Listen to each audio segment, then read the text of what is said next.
Deus hoje tem a palavra para você. Quantos creem que Deus tem a palavra para você nessa noite? Diga amém comigo. Então pega comigo a sua Bíblia. E nós estamos lendo as cartas de Jesus às igrejas, uma série em Apocalipse. Hoje é a terceira reflexão da série. E hoje nós vamos entrar de fato, nas 7 cartas que vamos ler hoje. A primeira carta que João escreveu à igreja em Éfeso. E meu convite a você é você não só ler essas cartas com o olhar de quem leu o que Jesus escreveu para uma igreja antiga, mas ler esse texto com o olhar daquilo que Jesus está escrevendo para nós, para mim e para você. Nós somos a igreja de Cristo do século 21. Nós somos igrejas que ainda estamos aqui. As igrejas que receberam essas cartas já não mais existem, estão em ruínas, mas nós estamos aqui. E meu convite é nós olharmos domingo após domingo essas reflexões e vermos o que Deus tem a falar pelo Espírito Santo a cada um de nós. Então vamos até Apocalipse capítulo 2, do versículo 1 ao versículo 7. Nós terminamos o capítulo 1 na semana passada com 2 reflexões. Você pode acessar se você perdeu aí no nosso canal no YouTube.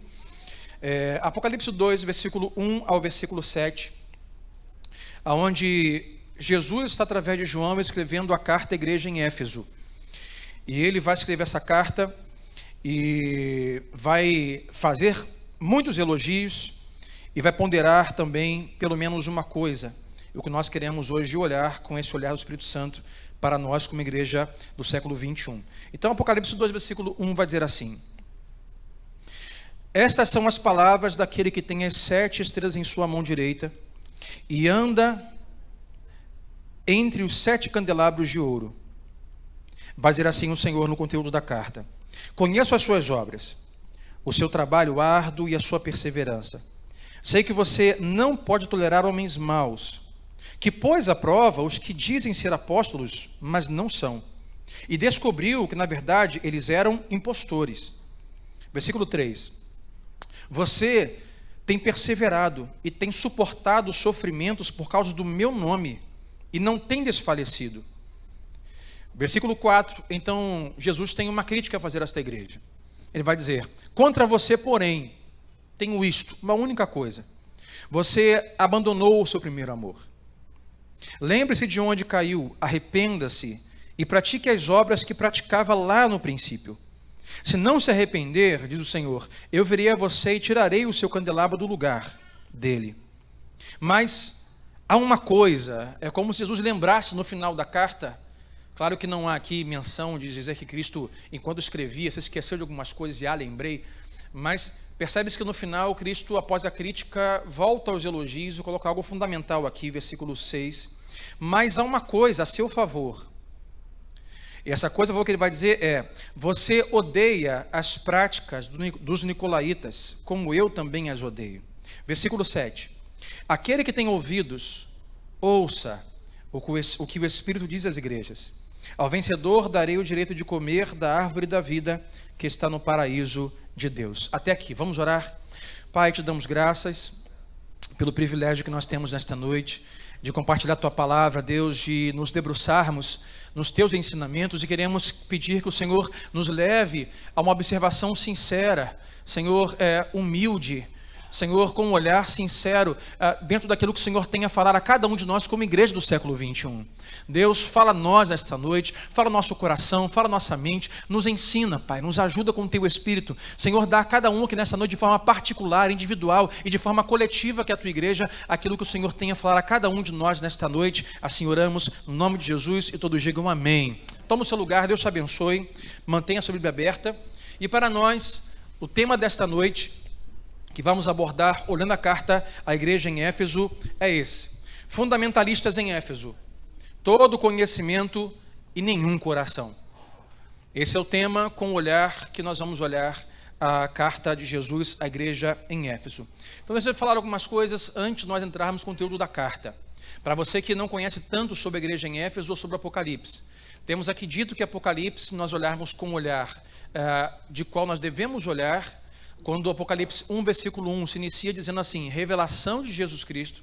Se olharmos Apocalipse como um livro para revelar Jesus, e junto com isso falar sobre a sua igreja, as imagens e símbolos não nos tornam mais tão complicadas, tão difíceis ou tão amedrontadoras.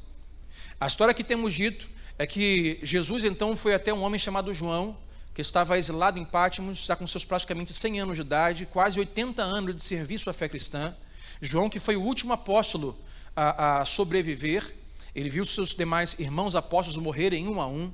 João sofreu uma tentativa de assassinato. Pedro foi crucificado, Tiago foi jogado de cima ali do pináculo, e João a história da igreja vai dizer que João então foi queimado, fervido em óleo, vivo, mas não morreu. Então ele foi exilado em Patmos para que seu ministério acabasse. E por esse motivo, eu creio que por conta do Apocalipse, por conta do quanto Cristo ama a igreja, do quanto Cristo ainda queria ministrar as suas igrejas, Cristo preserva João até o final dos seus dias em Patmos. E Jesus vai estar com ele, como lemos domingo passado, em um domingo. Ele estava em oração. Então Cristo aparece a ele e pede: João, eu preciso que você ainda continue servindo as igrejas, amando as igrejas. Eu preciso que você olhe para as igrejas. E eu vou dizer para você o que você escreveu para as igrejas. E João começa a escrever as igrejas. É a primeira igreja que João escreve, é a igreja em Éfeso. E por que a igreja em Éfeso? Essa igreja que vamos ler o conteúdo hoje da sua carta é uma igreja que se reúne. Se você for ler ali em Atos 19, o apóstolo Paulo teve 3 excursões missionais até Éfeso para levantar a igreja, para ensinar, para discipular. Éfeso é uma cidade muito difícil. Éfeso é uma cidade comercial, uma cidade turística, como é o Rio de Janeiro hoje. Éfeso é uma cidade com muita idolatria, com muitos deuses e deusas, com muitos templos pagãos. Éfeso é uma cidade muito comercial. Éfeso é uma cidade qual naquela época a prostituição era legalizada. Éfeso era uma cidade qual os criminosos migravam para lá para pedir exílio e assim conseguiam. Então Éfeso é uma cidade muito difícil de se viver. Mas Éfeso é uma cidade onde Paulo está lá, e outros discípulos estão lá. E o evangelho chega até lá. E Paulo sempre usou de inteligência para poder pregar o evangelho, porque Paulo sempre ia a grandes centros. Sabemos que os grandes centros são onde as pessoas passam. Então qual era a ideia do apóstolo Paulo do evangelho?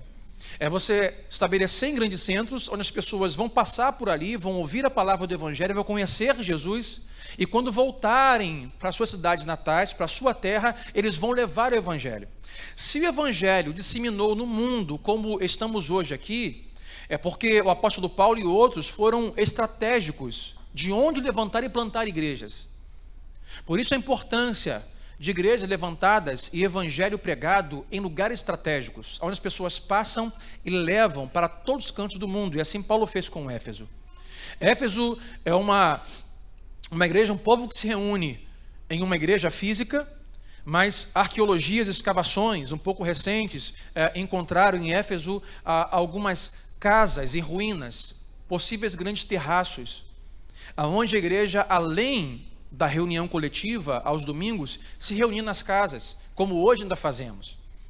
Éfeso, essa cidade que após a queda, a derrubada do templo de Jerusalém, em 70 anos depois de Cristo, como foi anunciado que assim seria, que não ficaria pedra sobre pedra, então o templo de Jerusalém foi derribado.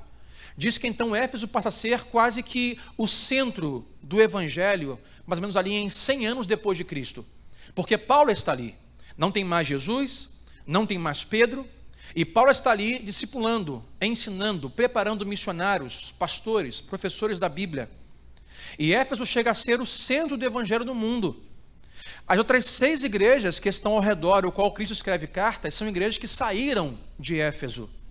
Então Éfeso é uma grande igreja, é um grande povo.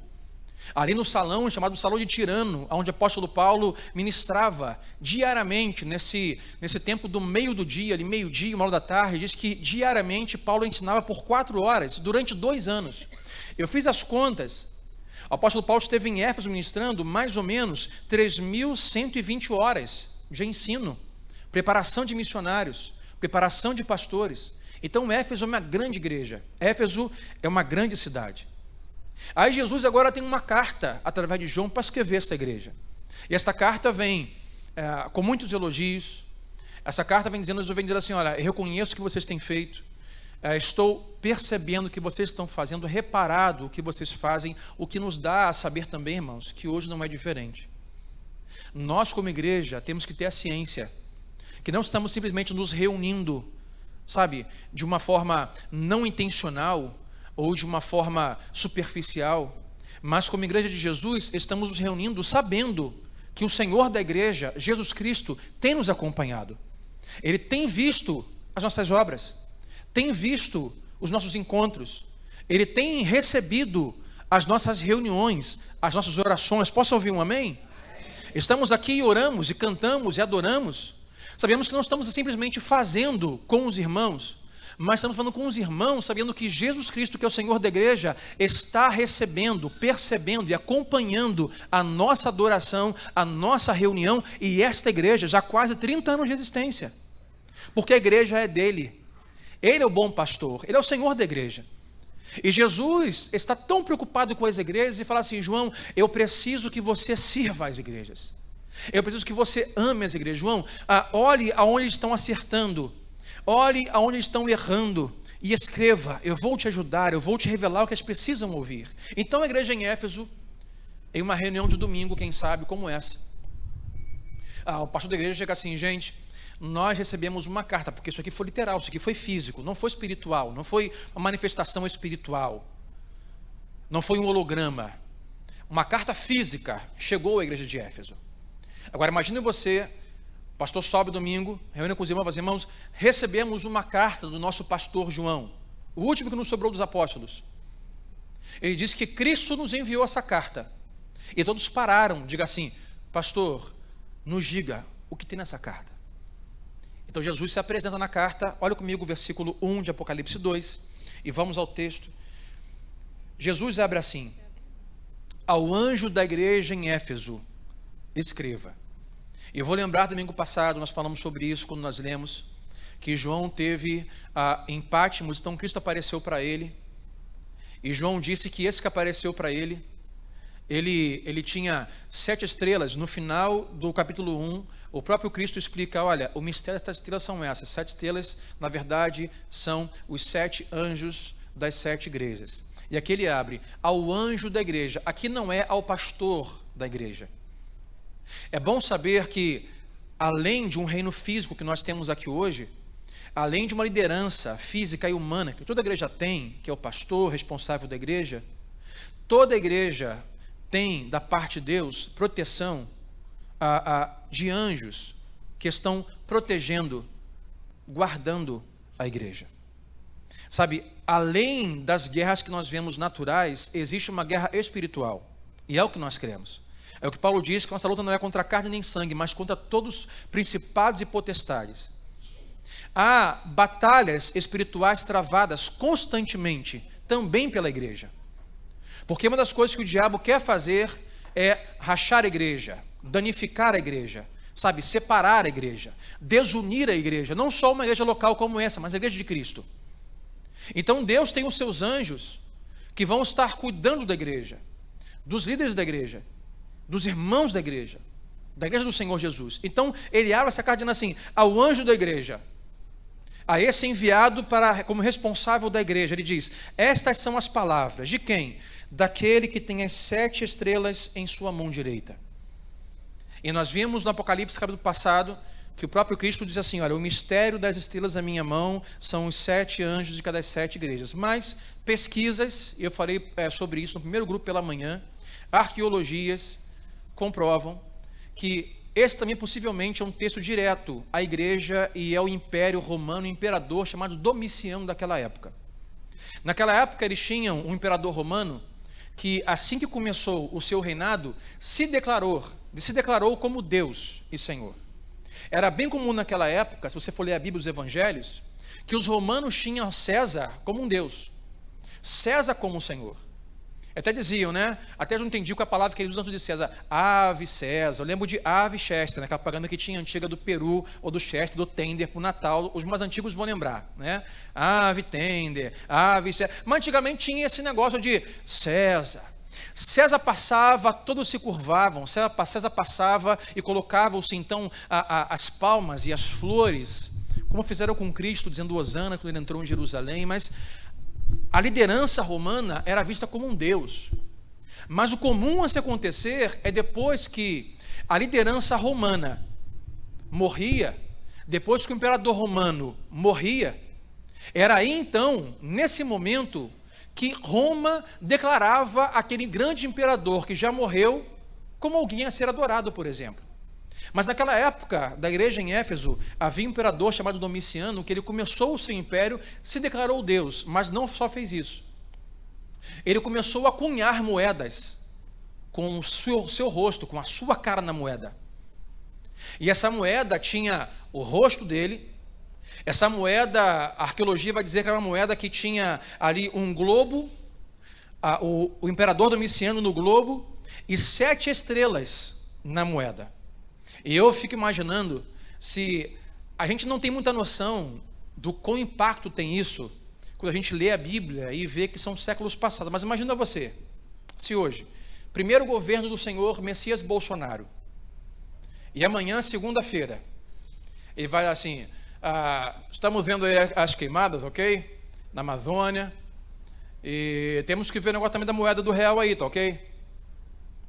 E amanhã ele divulgasse que agora vamos usar uma nova moeda, não sei que nome teria, talvez a nova moeda seria tá ok, e tivesse a cara do Bolsonaro sentado em um globo com 7 estrelas em cima, o que você diria é assim: não acredito, esse rapaz não tem limites, ele acabou de ser eleito e já fez uma moeda com a sua cara. É muita prepotência, é muita pretensão. Você pensaria assim com certeza. E é mais ou menos isso que está acontecendo naquela época da igreja em Éfeso. Está Domiciano com sua própria moeda, ainda vivo, governando com 7 estrelas. Então, possivelmente, teólogos vão dizer que um dos motivos que Jesus diz: escreva às igrejas. Quem escreve? Sou eu. Eu quem? Eu que tenho as 7 estrelas na minha mão.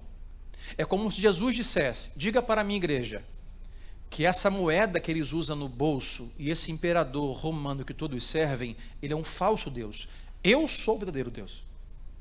Eu sou de fato aquele que tem na mão as estrelas.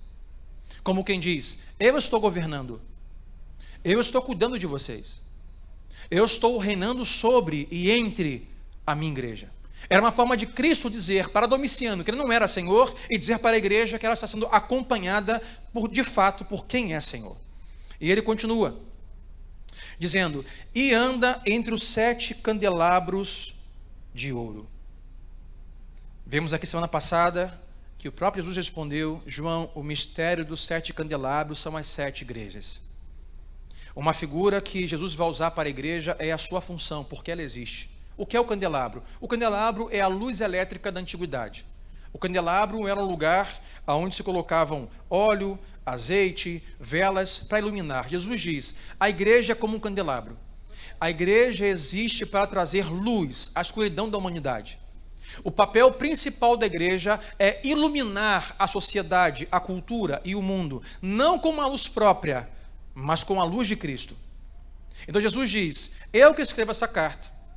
Ele vai dizer: eu sou aquele que tem as 7 estrelas em suas mãos, e eu sou aquele que está entre os candelabros, aquele que está na igreja. E a figura do candelabro é: a igreja é para ser um candelabro, a igreja é para iluminar. A igreja faz muitas coisas, mas o papel principal da igreja não é fazer coisas, não é fazer eventos. Interessante, quando nós lemos o texto aqui, essa carta e outros versículos, Jesus vai dizer assim algumas vezes: se você não se arrepender, igreja, eu vou até vocês e vou arrancar o candelabro do lugar de vocês. Ou seja, se vocês não forem luz, se vocês não forem sal, se vocês não cumprirem o papel de igreja principal, que é levar o evangelho, a luz, o mundo, sabe o que ele está dizendo? Eu vou até vocês e eu vou fechar vocês. Eu vou fechar a porta de vocês. Vocês não mais vão ser candelabros, não mais vão ser igreja. Eu vou arrancar a luz de vocês. Vocês podem se reunir, vocês podem fazer show, pode fazer evento, pode fazer festa, mas eu vou arrancar o candelabro do lugar de vocês. Como igreja, vocês vão fechar. E isso é sério, entendermos qual é o propósito por Deus estabelecido para a igreja. E após essa apresentação, Jesus então começa a dizer algumas coisas para a igreja. Olha comigo o versículo 2 e 3. Jesus começa com alguns elogios. Versículo 2 e 3, vamos ler que diz assim: conheço as suas obras, o seu trabalho árduo e a sua perseverança. Sei que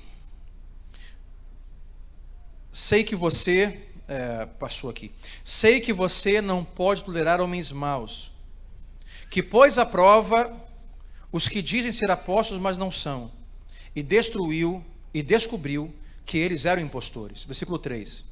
Você tem perseverado e suportado os sofrimentos por causa do meu nome, e não tem desfalecido. Então, aqui pelo menos 4 elogios que Cristo faz à igreja em Éfeso. O primeiro elogio que Cristo faz é: vocês têm servido fielmente. Vocês têm sido fiel no serviço. Versículo 2, ele vai dizer assim: conheço as suas obras e o seu trabalho árduo e a sua perseverança. Jesus reconhece: vocês têm trabalhado duro, vocês têm servido com eficácia. Uma igreja em Éfeso, uma igreja onde está começando a se implantar ali uma estrutura do evangelho para ir para outras nações. Ali tem missionários sendo preparados. Ali tem missionários que chegam de outro campo e precisam ser hospedados. Ali tem famílias que precisam ser recebidas. Jesus diz: eu tenho visto quão fiel e quão perseverante vocês têm servido. E a maioria não eram pastores, não eram diáconos, não viviam do evangelho, mas eram comerciantes, eram, ia falar mercenário, não marceneiros, sabe, vendiam e compravam, eram pessoas comuns da igreja. E elas arduamente estão servindo a igreja, servindo pessoas, e Jesus está os elogiando. Porque estão servindo, estão doando, estão ofertando, recebendo missionários, treinando líderes. Jesus diz: olha, eu vejo isso e reconheço, é um elogio. O segundo elogio que Cristo faz à igreja é: vocês têm suportado dificuldades no meu nome, é o que vai dizer o versículo. Vocês têm suportado e sofrimento, final do versículo 3, sofrimentos por causa do meu nome e não têm desfalecido. Vocês têm sido perseguidos. Éfeso era um lugar muito difícil para você ministrar e pregar a palavra do evangelho. Éfeso era um lugar com muita idolatria. Éfeso era um lugar com muita prostituição. Éfeso é um lugar com muita perseguição. É um lugar com muitos impostos. Domiciano, por exemplo, ele aumentava os impostos da população para poder armar os seus soldados, para munir as suas tropas, para perseguir aqueles que não adoravam como Deus. Então imagine você, cristão em Éfeso. Você paga imposto alto para financiar um exército que persegue, quer matar você. Existiam ali milhares e milhares de pessoas que adoravam outros deuses. Haviam templos, o maior templo era o templo à deusa Ártemis. Um grande templo que vai dizer arqueologias e histórias antigas que certa feita caiu um grande meteoro na cidade de Éfeso, e entenderam como fosse um sinal da deusa Ártemis, e fizeram um grande templo para ela. Havia muito paganismo, muita idolatria, era muito difícil você ser cristão em Éfeso. E Jesus reconhece isso. Reconheço que vocês têm sofrido pelo meu nome e não têm desfalecido. Arqueologias encontraram, possivelmente em frente à igreja de Éfeso, um bordel, uma casa de prostituição, que era legalizado naquela época. E a arqueologia também encontrou, ao lado da igreja, uma possível biblioteca, que tinha um corredor, uma passagem subterrânea que dava lá no bordel. Então, naquela época, os homens gostavam muito de ir à biblioteca, para poder pegar um caminho e se prostituir. Era uma cidade muito difícil. E Jesus reconhece isso. Vocês têm sofrido pelo meu nome, não têm desfalecido. É um elogio. O terceiro elogio de Cristo aqui para a igreja em Éfeso, ele diz: vocês têm nutrido uma excelente teologia e doutrina. Olha que bom elogio para uma igreja, naquela época, nos dias de hoje.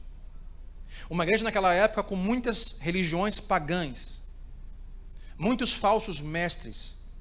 Jesus diz: eu reconheço que tem chegado para vocês falsos apóstolos, tem chegado para vocês falsos mestres, e vocês não têm os recebido, vocês têm investigado sobre eles e descoberto que eles são falsos apóstolos e têm colocados para fora. Jesus diz, eu reconheço isso, vocês têm uma teologia boa, vocês não estão lendo livros místicos, não estão lendo livros malucos, vocês não estão fazendo da igreja e colocando na igreja, sabe, movimentos, eventos místicos, nem pregando nada além do evangelho de Jesus. Jesus diz, olha, vocês têm uma boa doutrina, vocês não são hereges, mas vocês investigam quem é quem e não se deixam levar pelos falsos ensinos, porque assim como foi na igreja em Gálatas, em Efésios não é muito diferente, aonde o lugar onde Paulo chegava, ensinava o evangelho, quando Paulo saía, chegavam outras religiões, que eu não vou citar os nomes, que estamos gravando e transmitindo, mas que ainda hoje existem. Chegavam outras religiões e queriam distorcer o que Paulo tinha ensinado. E esses irmãos em Éfeso investigavam assim, não é isso que nós aprendemos, não vamos ouvi-los. Jesus diz, um elogio que tem para vocês, vocês têm uma ótima teologia. Vocês têm guardado a sã doutrina, não têm aceitado aqueles que são apóstolos, dizem ser, mas não são. E quarto elogio, versículo 6, é aquele versículo que eu falei que Jesus volta depois da crítica no elogio. Versículo 6 de Atos 2, Jesus diz assim, há uma coisa a seu favor, como quem diz, não posso esquecer de falar, você tem odiado a prática dos nicolaítas como eu também os odeio. Os nicolaítas naquela época era um povo, um costume, uma filosofia, um estilo de religião que distorcia a fé cristã. Era chamado os hereges, que ainda hoje temos. E Jesus diz, um elogio que tenho para vocês é que eu odeio os hereges. E vocês também odeiam. Deixa eu explicar isso aqui para não soar como não deveria. Pastor, é possível Deus odiar alguém? Deus não ama todos? Nós não podemos esquecer que a Bíblia fala para explicar a igreja, os pastores, os membros, a Cristo e o diabo com algumas figuras. Por exemplo, Jesus vai usar a figura dos cristãos como a figura de um animal chamado ovelha. Jesus vai usar por algumas vezes a figura de linguagem de ovelhas e pastores. Ele vai dizer em João 10:10, ele fala sobre ele, eu sou o bom pastor. O pastor não é o Sandro, é Cristo. Eu sou o bom pastor que dá vida pelas suas ovelhas. E Deus levantou neste mundo líderes e pastores para o auxiliar no cuidado das suas ovelhas. Então, você e eu, para Cristo, eu também somos ovelhas de Jesus, amém ou não amém? Eu sou pastor, responsável por Deus, com outros pastores, de pastorear você, de ensinar você, de educar você, de cuidar de você, e ele é bom pastor. Mas a Bíblia tem mesmo uma linguagem, que além de um pastor e da ovelha, tem um outro animalzinho que geralmente vem para poder separar e maltratar as ovelhas. O nome dele é o lobo.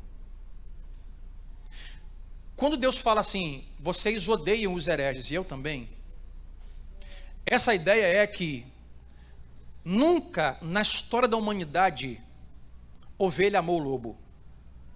Vivemos hoje um tempo do politicamente correto, do não discorde com ninguém, aceite a tudo e a todos de boa, que é um problema.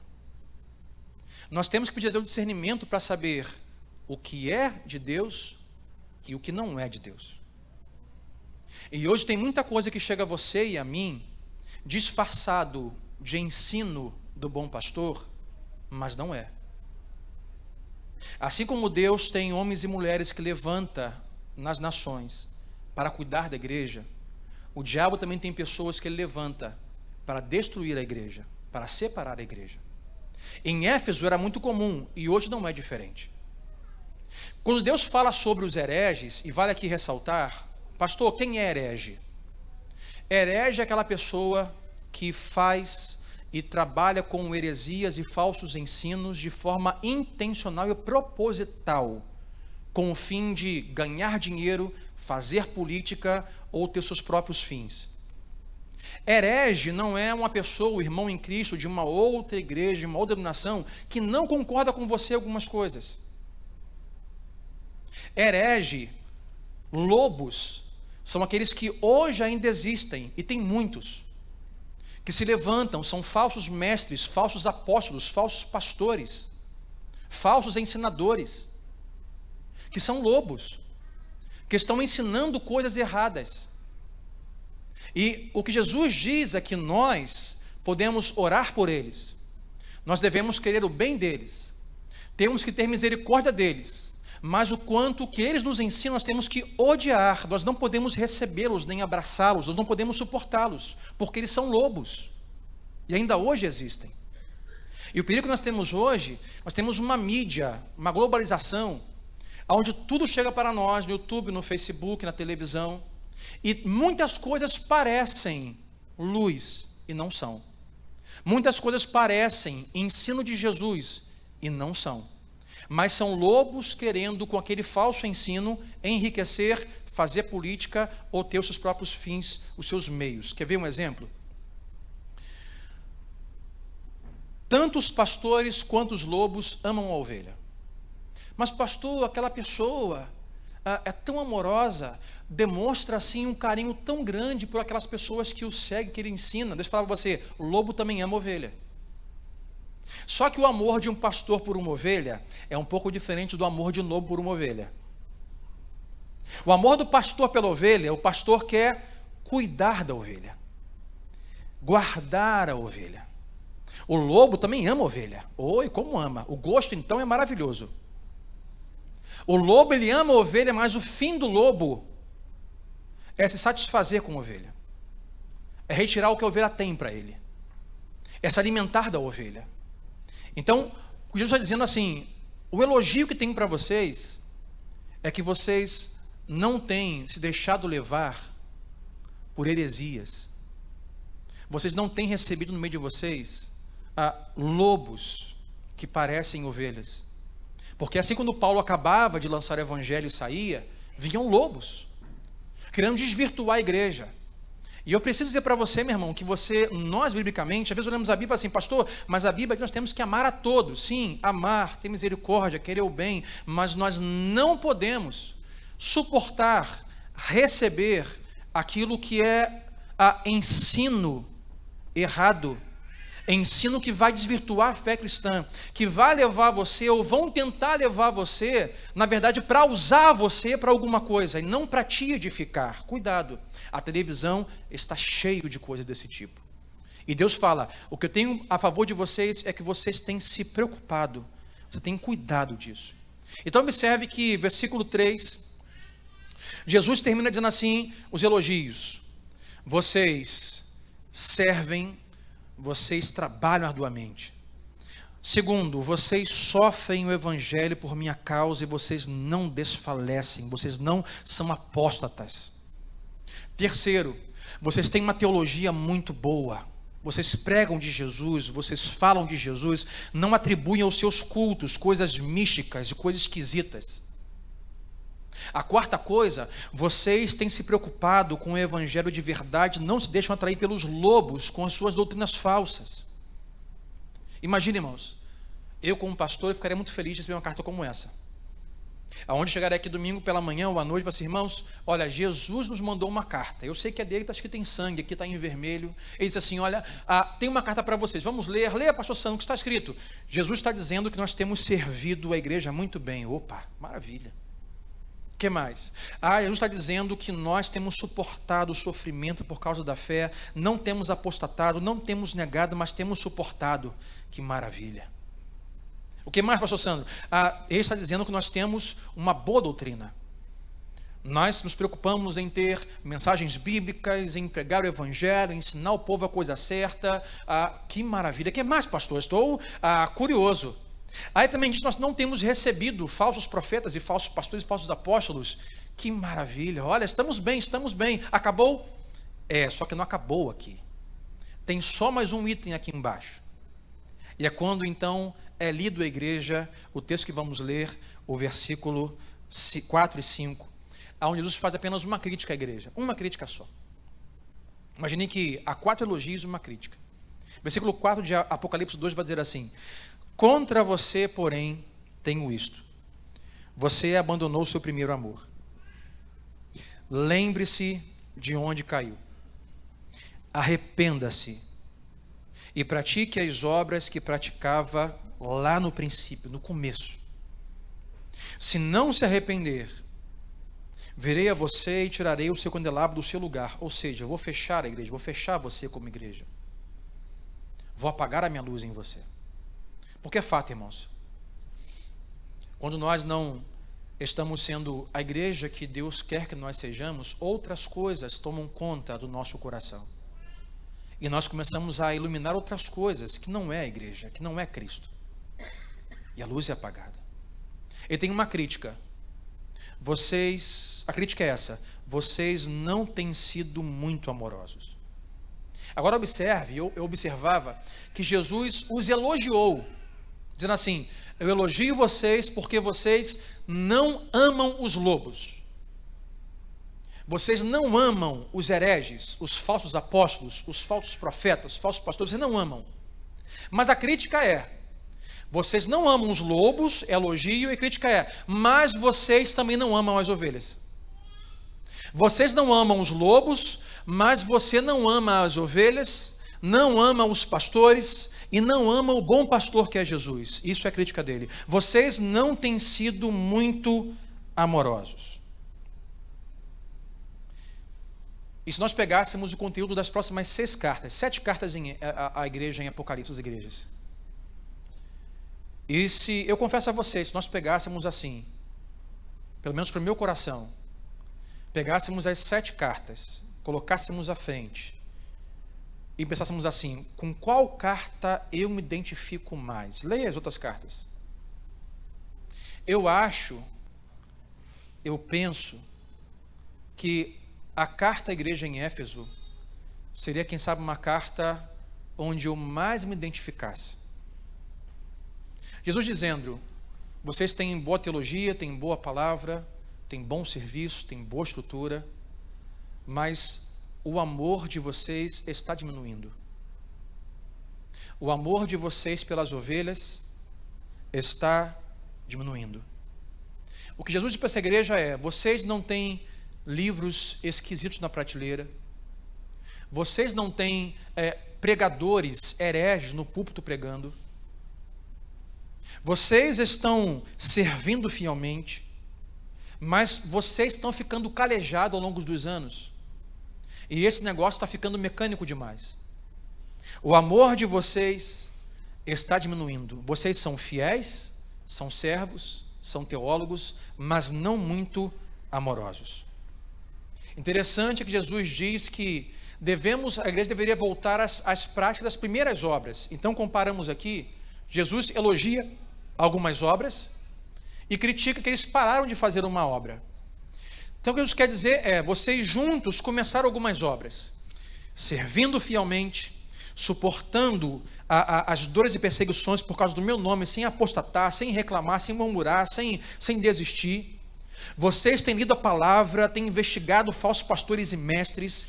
Vocês não têm lido livros esquisitos e místicos, teologias estranhas. Mas vocês também começaram, no meio disso tudo, a amar as ovelhas, os não cristãos, os efésios, a cidade. E até aqui vocês continuam fazendo isso, mas o amor de vocês diminuiu. Vocês calejaram. Vocês estão, quem sabe, cansados. Vocês não estão amando como deveriam ou como outrora amaram uma igreja. Não estão amando os outros.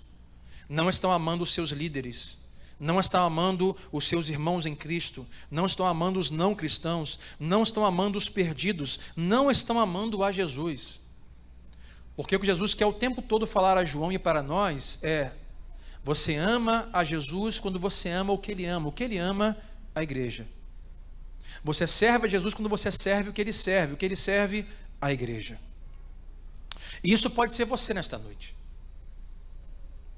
Você olhar para a sua Bíblia e falar assim: pastor, não sou um herege. Eu tenho lido muito a Bíblia, eu tenho uma boa teologia.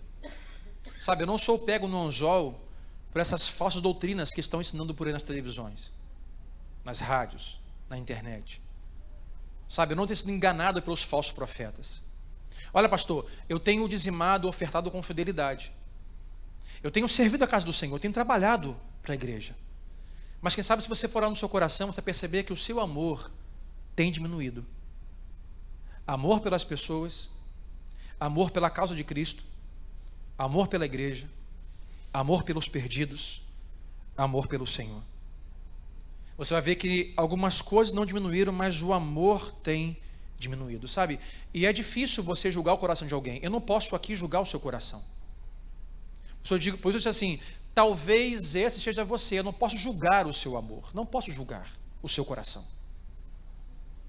É por isso que Jesus tem propriedade de dizer: eu tenho visto e recebido o seu serviço, recebido o sofrimento, eu elogio essa doutrina, mas eu tenho visto o seu coração. E no seu coração o amor tem diminuído. E eles poderiam dar muitas desculpas. E desculpas que são comuns a nós no século 21. Eles poderiam dizer assim: o pastor, escreve aí, devolve a carta para Jesus. Nós temos argumentos para dar para ele do porquê o nosso amor está diminuindo e esfriando. Diga para ele. Ele já morou em Éfeso. Éfeso é muito difícil de morar. Éfeso tem pessoas difíceis. Éfeso tem impostos altos. Éfeso tem prostituição aberta. Éfeso tem idolatria escancarada. Éfeso tem muitos deuses. Sabe, é difícil amar as pessoas assim. Escreva para ele aí, nós temos muitos argumentos. Argumentos que nós hoje também teríamos. Pastor, você não conhece a minha família. Você não sabe a dificuldade de onde eu moro. Você não sabe o que fizeram comigo. Você não sabe as dificuldades que eu enfrento. Você não sabe as pessoas que eu convivo. Teremos, irmãos, muitos argumentos e muita coisa para nos desculpar. Mas o que Jesus está dizendo para eles é: eu sei que vocês, por gerações a gerações, porque passaram filhos, netos, bisnetos que estão servindo, filhos, netos e bisnetos que estão sofrendo por minha causa, filhos, netos e bisnetos que estão recebendo missionários e munindo o mundo com o meu evangelho, mas você ainda não morreu. A vida não acabou. Ainda não é o suficiente. Ainda há vida em você. Você ainda não chegou na linha de chegada. É o que Jesus quer dizer. Assim como você vê a necessidade de continuar servindo, de continuar lendo a Bíblia, de continuar dizimando e ofertando, de continuar suportando os sofrimentos por causa de Jesus, de continuar rejeitando as falsas doutrinas, você também precisa continuar amando. É o que ele tem a dizer. Vamos continuar. Não vamos parar. Sabe, e há algumas coisas que olhamos para Éfeso, olhamos para a nossa cidade, para o nosso século. Eu quero agora compartilhar com você pelo menos 6 coisas que podem fazer você se tornar como os nossos irmãos em Éfeso. Como poderíamos nos tornar como os efésios? O que poderíamos estar fazendo ou vivendo que vai nutrir essa reunião solene de igreja que serve, que sofre, mas não ama, ou ama pouco, ou esfria o amor? 6 coisas. A primeira é: nós nos tornamos como os efésios quando nós colocamos a verdade e o amor um contra o outro. E eu vou explicar para você.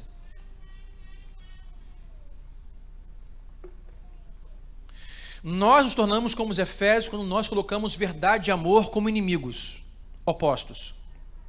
Porque há irmãos que são os irmãos do amor.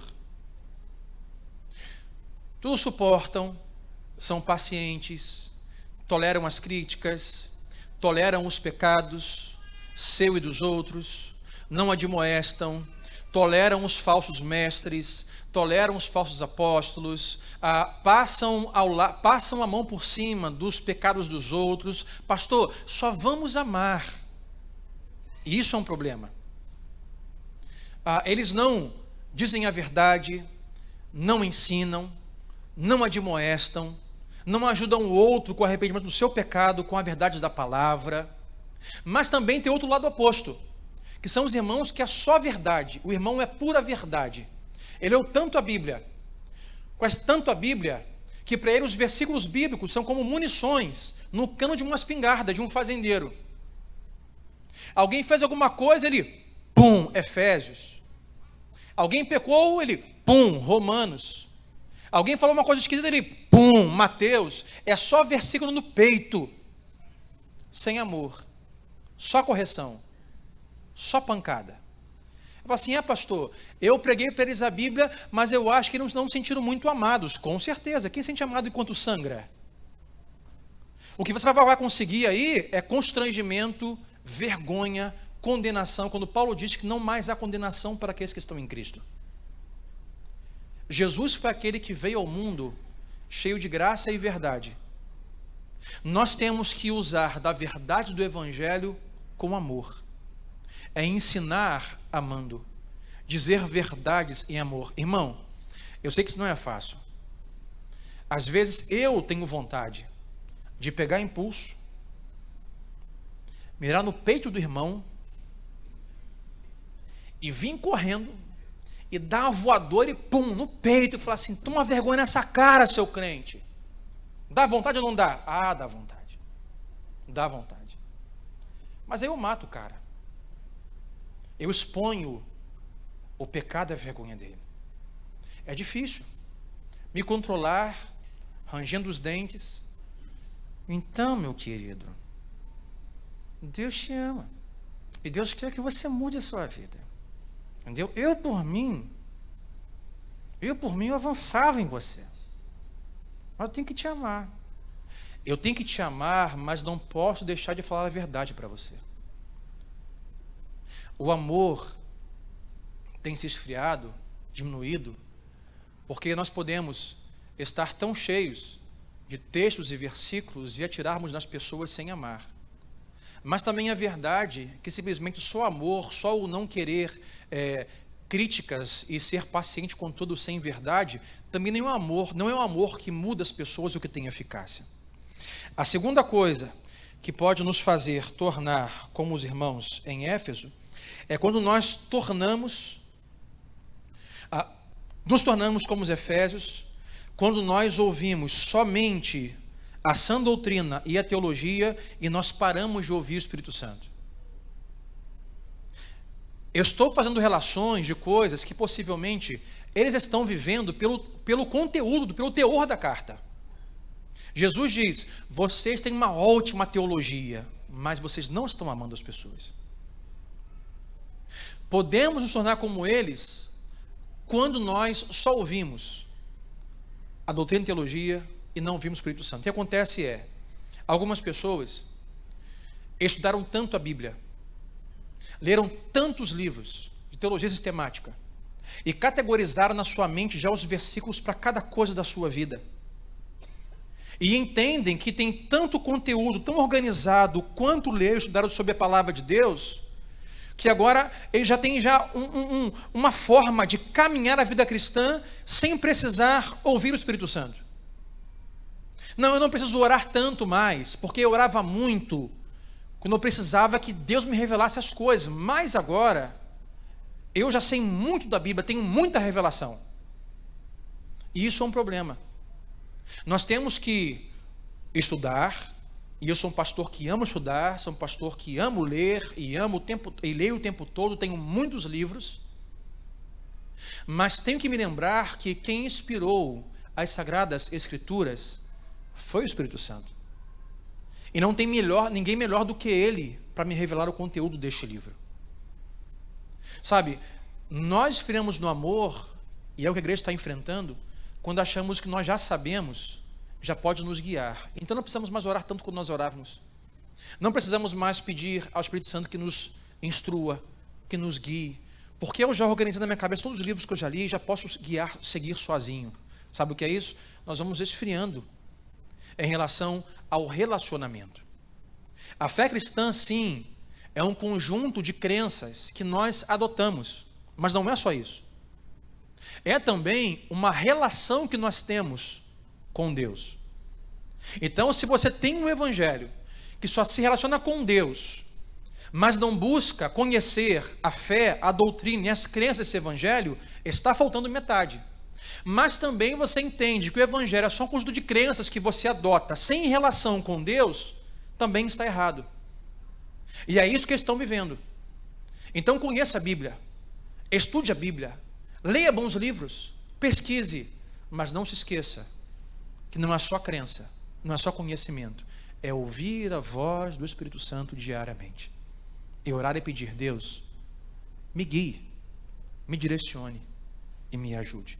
A terceira coisa, nós nos tornamos como os efésios quando as pessoas da cidade, as pessoas da família, do trabalho, as pessoas que deveriam ser a nossa missão, simplesmente se tornam nosso aborrecimento.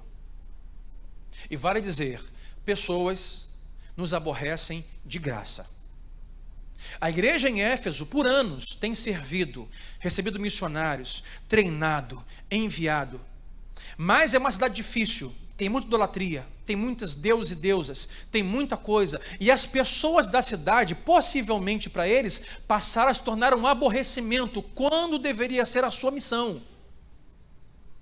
O seu amor diminui quando você, ao olhar para os perdidos, para as pessoas da sua casa, da sua cidade, que devem ser em Jesus, a sua missão, quando elas são para você aborrecimento. Ah, aquela minha tia, aquele meu primo, que nem Jesus dá jeito. Aquilo é chato, é cri-cri, aquilo é um hater. Aquilo é difícil. Não é difícil. Ele é chato, ele é cri-cri, mas ainda é a sua missão. É o alvo de Jesus através da sua vida. E quando nós vemos as pessoas que deveriam ser nossa missão como aborrecimento, o nosso amor esfria. Isso dentro e fora da igreja. Irmãos que congregam conosco, que estão com problema, que estão com dificuldade, irmãos que têm menos conhecimento que você bíblico, irmãos que são novos na fé, irmãos que ainda não entenderam algumas coisas e nos aborrecem, quando deveriam ser a missão de ajudá-los. A quarta coisa que nos tornamos como os efésios é quando nós substituímos a compaixão pelo desprezo. Parecendo-se um pouco com o item anterior, é quando nós deveríamos ter compaixão das pessoas e nós as desprezamos, por conta da sua estupidez, da sua tolice, dos seus erros. Sabe, desprezar as pessoas é você julgar as pessoas. Mas não podemos esquecer que a Bíblia diz que por conta do pecado, todos estão cegos e mortos espiritualmente.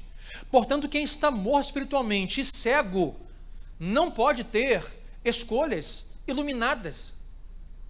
Não pode ver a graça, não pode ver o amor de Cristo, que você consegue ver.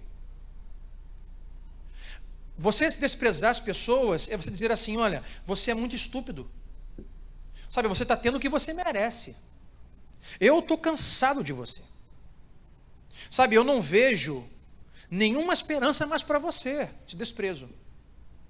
Quando a compaixão, oposto a isso, deveria dizer assim: olha, você é estúpido, você é tolo, mas eu sou como você. Você é mau, mas eu sou tão mau quanto você. A diferença é que a graça de Cristo me alcançou. Portanto, se há esperança para mim, há esperança para você. E eu vou ter compaixão de você. Sabe, o seu sofrimento, o que você está recebendo, a sua dor, a sua miséria, a sua mazela, o seu afastamento de Deus, e o caminho que você corre da morte eterna, eu não posso desprezar. Isso para mim me aborrece, isso me incomoda. Porque eu estou em Cristo, em um caminho eterno de vida, e eu não posso ver você caminhando para a morte sem ter compaixão de você. E se tem jeito para mim, tem jeito para você. Isso é compaixão. É olhar as pessoas do seu trabalho, da sua casa, e ter compaixão delas. Quando nós vivemos o desprezo, o amor vai diminuindo. O quinto, nos tornamos como os efésios quando nós dizemos aos outros para se arrependerem, mas não fazemos isso. O que Jesus diz para a igreja é: olha, arrependam-se. Contra vocês tem uma coisa: arrependam-se. A igreja em Éfeso Certamente, o que eles muito faziam na cidade era um discurso como o de João Batista: arrependam-se do seu pecado. Ei, você idólatra! Ei, você mulher que adora Ártemis, a deusa Diana e outros deuses, se arrependa. Só Jesus é Deus, se arrependa. Ei, você homem que se prostitui, você mulher que se prostitui, se arrependa. Se arrependa. O que eles faziam era declarar arrependimento, quando na verdade eles, ao mesmo tempo, não se olhavam e não se arrependiam. Porque aquele que não está em Cristo, assim como ele deve se arrepender dos seus pecados, nós que estamos em Cristo, também precisamos nos arrepender dos nossos pecados. Talvez o seu pecado como cristão não deveria ser prostituição, idolatria, pornografia. Mas tem alguns pecados que são propícios à religião. Sabe quais são? Arrogância, prepotência, soberba, altivez. Temos o costume de olhar aos pecadores de um nível superior.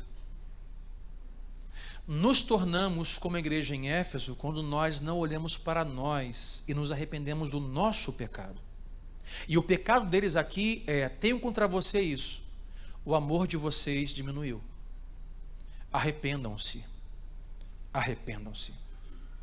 Sexto e último, nos tornamos como os efésios quando nós sentimos que já fizemos o suficiente. Quando achamos que o que deveríamos ter feito, tínhamos ter feito, já fizemos. Que Deus agora envie outros para dar continuidade. Eu já fiz o que tinha feito. Eu já servi o suficiente. Eu já amei o suficiente. Eu já doei, dizimei e ofertei o suficiente. Eu já sofri o suficiente. Já está bom. Parece que aí voltamos à ideia de salvação pelas obras. O que eu já fiz já é o suficiente para ter um saldo para ir para o céu. O que Jesus diz para eles não é o suficiente. Ainda há pessoas a salvar. Ainda há lugares que o Evangelho deve chegar. Ainda há pessoas que precisam ser amadas. Você lê Éfeso, você vê os elogios, por anos serviram. Por gerações serviram, por gerações sofreram, por gerações ensinaram, por gerações fizeram tantas coisas. Mas quem sabe, chegou um tempo que eles se sentiram como assim: olha, eu já cumpri o meu papel. Aí o que Jesus diz como crítica mas e quanto o amor? E quanto aquele amor que Paulo vai dizer à igreja em Corinto? Aquele amor que tudo sofre, tudo crê, tudo espera, tudo suporta. No final ele diz que esse amor nunca acaba. O amor de Cristo nunca acaba. Sabe, o seu amor humano, ele pode acabar. Agora, há uma diferença entre amar e gostar. Nós às vezes achamos que não podemos amar o que ou quem nós não gostamos, ou quem não gosta da gente. Amar é diferente de gostar. Em Jesus, nós temos a possibilidade de amar pessoas que não gostamos. Em Jesus, nós temos a possibilidade de gostar, de amar cidades e lugares que não gostamos. Eu já fui a algumas cidades do Brasil que eu não gostei. Não gostei. Mas eu posso amar esses lugares ainda assim e orar por eles. Eu já fui a restaurantes e tive atendimentos que eu odiei. Eu não gostei do garçom. Não gostei. Não gostei do cabelo, da roupa, do serviço, do vocabulário, do perfume, do cheiro. Não gostei. Como ser humano, não gostei. Mas isso não impede de amá-lo. Amar é diferente de gostar. Quem sabe você não está conseguindo amar algumas coisas, cidades, lugares e pessoas, porque você está entendendo que porque você não gosta, você não pode amar. Eles não gostavam da cidade, quem sabe, naquela época. Senhor, prostituição, idolatria, criminoso à Eu falei, rapaz, São Gonçalo não era Éfeso. É ruim morar aqui. É ruim viver aqui. Mas vocês precisam amar estas pessoas. E Jesus diz, contra vocês eu tenho. E quanto amor, não é suficiente. Não é suficiente. E eu quero concluir para nós orarmos. Sabe, quem sabe você hoje, se você olhar a sua história, ao longo da corrida, você percebe que o amor está diminuindo. Você está desacelerando o seu amor. O amor por Cristo, o amor pela igreja, o amor pelo reino, amor pelos irmãos, amor pelos perdidos, amor pelos não cristãos. Vivemos hoje, irmãos, uma polarização muito grande, política, cultural. Você não é obrigado a gostar de algumas pessoas, de alguns discursos. Eu não gosto de alguns discursos. Eu não gosto de algumas posições políticas de algumas pessoas. Eu não gosto de algumas posições religiosas de algumas pessoas. Eu não gosto de muita coisa. Mas além da polarização que temos hoje, isso não me impede de amar as pessoas, de orar pelas pessoas, sabe, de ter compaixão pelas pessoas, não desprezá-las. Saber que elas são alvo de Jesus em missão e passa por mim.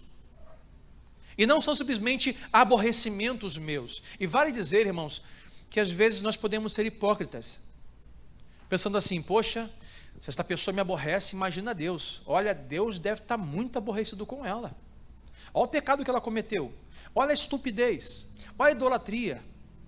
Se nós formos sinceros, um Deus que um dos seus atributos é a santidade, nós também aborrecemos muito a Deus. Aborrecíamos quando não estávamos na fé e aborrecemos ainda hoje estamos em Cristo. Um Deus que é santo, é impossível não aborrecer o tempo todo. Nós não somos santos. Temos pensamentos que o aborrecem, palavras que o aborrecem, comportamentos que o aborrecem. Agora veja comigo. Se nós, que aborrecemos a Deus, recebemos dele a sua graça, o que nos impede de amarmos com graça aqueles que nos aborrecem? Se os que nos aborrecem não podem ser amados, se os que nos aborrecem não podem ser amados por nós e por Deus, então é hipocrisia dizer, eu não posso te amar porque você me aborrece, enquanto Deus me ama enquanto eu aborreço. Se você olhasse hoje assim, pastor, se eu for sincero, Sandro, eu não tenho parado a minha mão de servir, de acolher, de doar, mas eu confesso que por conta das coisas que nós vivemos hoje, da vida, das demandas, das agendas, dos aborrecimentos, das pessoas que são chatas, inconvenientes, da polarização, o meu amor tem diminuído em muito em relação a quando eu comecei a minha fé em Cristo. Eu me lembro, Sandro, de quando chegava durante a semana e eu pensava, sabe, a quem eu vou convidar para estar comigo no culto dominical? A casa de quem hoje eu vou para ler a Bíblia junto? Quem vai ser o alvo da minha oração esta semana, de forma intencional? Sabe, a compaixão que eu tinha por pessoas tão difíceis, mas hoje não mais, ou nem tanto. O que Jesus diz para essa igreja é o seguinte, olha, eu vejo o que vocês estão fazendo. Jesus vê o que nós estamos fazendo. Jesus vê o que você está fazendo. Jesus vê a igreja que temos sido. Jesus vê o quanto você tem servido, se doado, sabe, ofertado, trabalhado, orado, participado.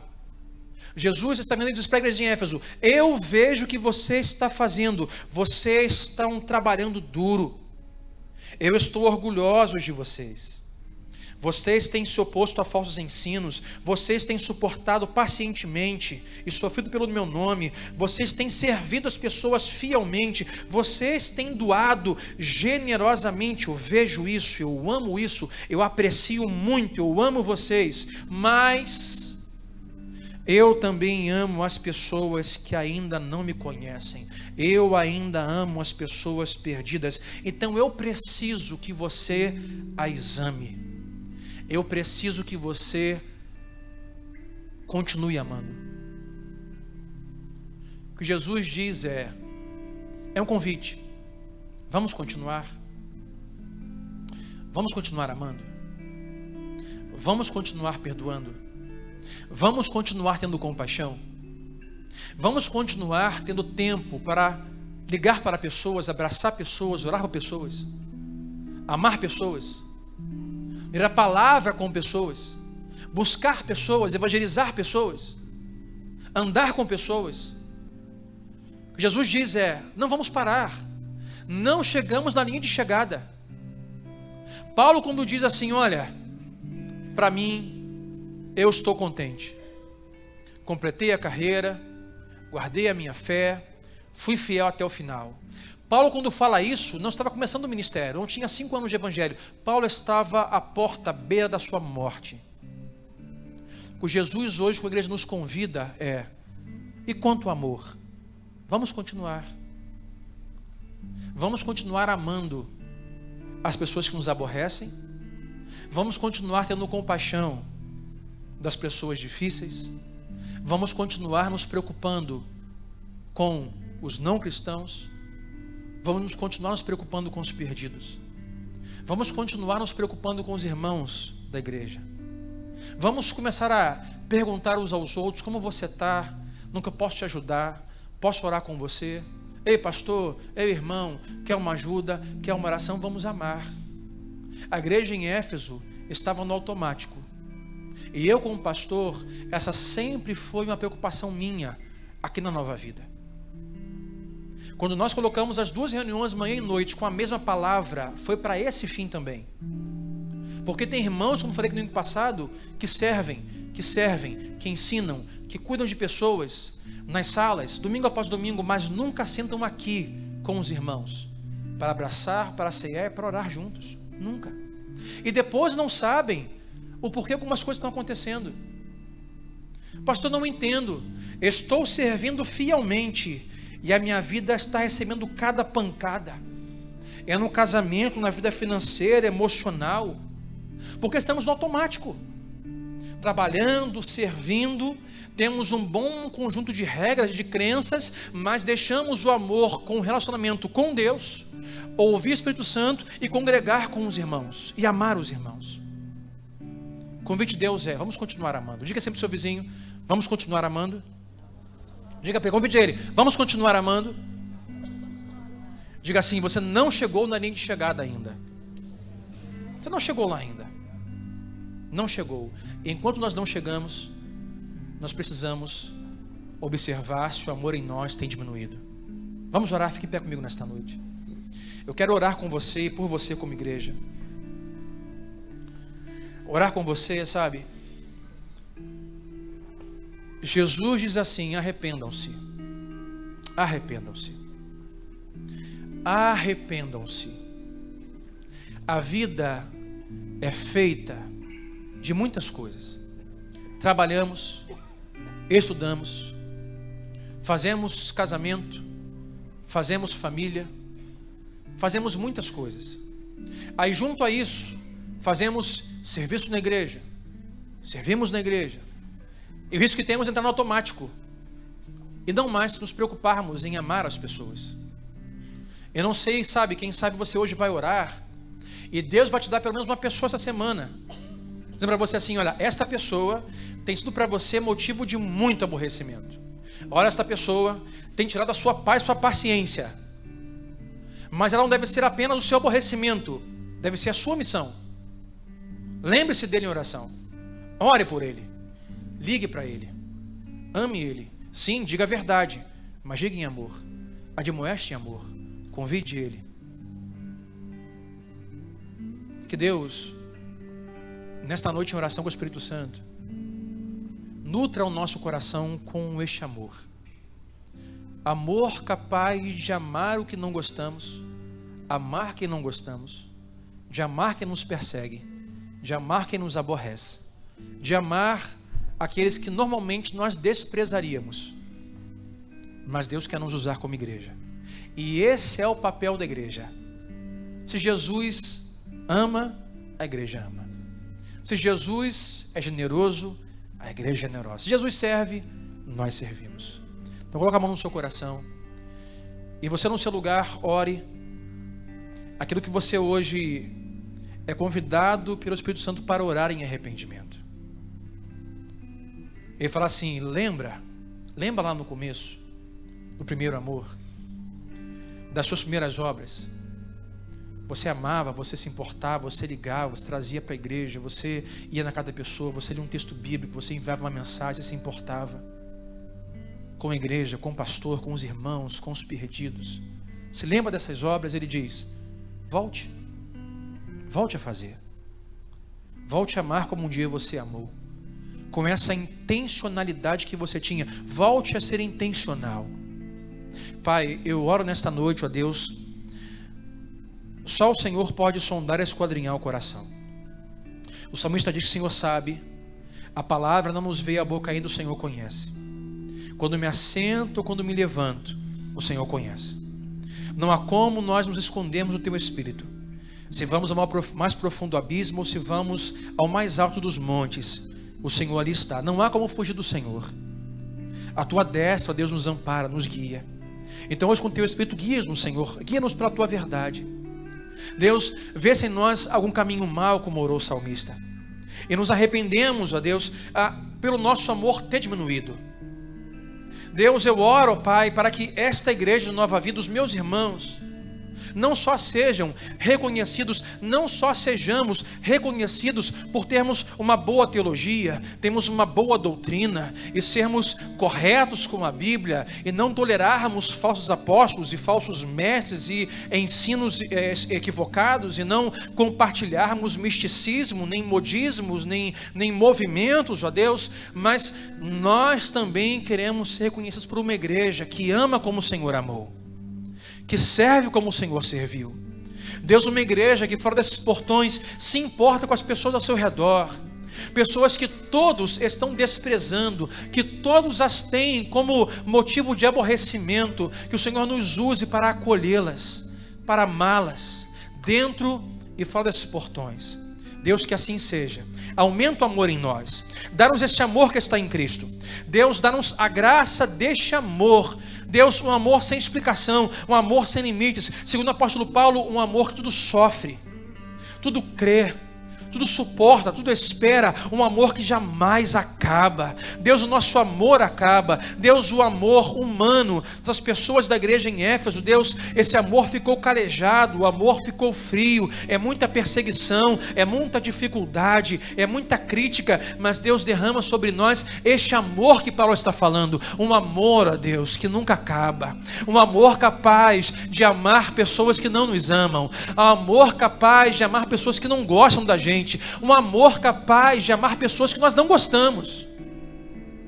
Dá-nos esse amor, ó Pai. Dá-nos esse ânimo, essa intencionalidade de olhar com um olhar de amor, de compaixão, e que possamos ouvir a Tua voz. O Senhor disse, aqueles que têm ouvidos, ouçam o que o Espírito Santo diz à igreja. Deus, sejamos esta igreja, Pai, com ouvidos para essa doutrina, com olhos para a palavra de Deus, mas também ouvindo o Espírito Santo nos guiando. Nós temos que ouvir a doutrina, ouvir a Tua palavra, Deus, ler, investigar, ter uma boa teologia, mas nós não podemos deixar de ouvir a voz do Espírito Santo nos guiando para sermos a igreja que o Senhor espera de nós, porque senão o Senhor virá e tirará o candelabro do meio de nós, e seremos uma igreja que fala de tudo, que ensina tudo, que faz de tudo, Deus, de política a outras coisas, mas não teremos a luz de Cristo, não teremos o sal, não teremos, ó Deus, aquilo que o Senhor tem para este mundo através desta casa. Então faz isso em nós, neste lugar, é o que oramos, no nome de Jesus Cristo, e o povo de Deus diga amém e amém. Olá, obrigado por assistir ao canal da Nova Vida SC no YouTube. Se você gostou dessa mensagem, clica no botão de inscrição aqui na sua tela e assim você não vai perder nenhum conteúdo desse ministério. E também nos siga nas redes sociais. Mais uma vez, obrigado e Deus abençoe.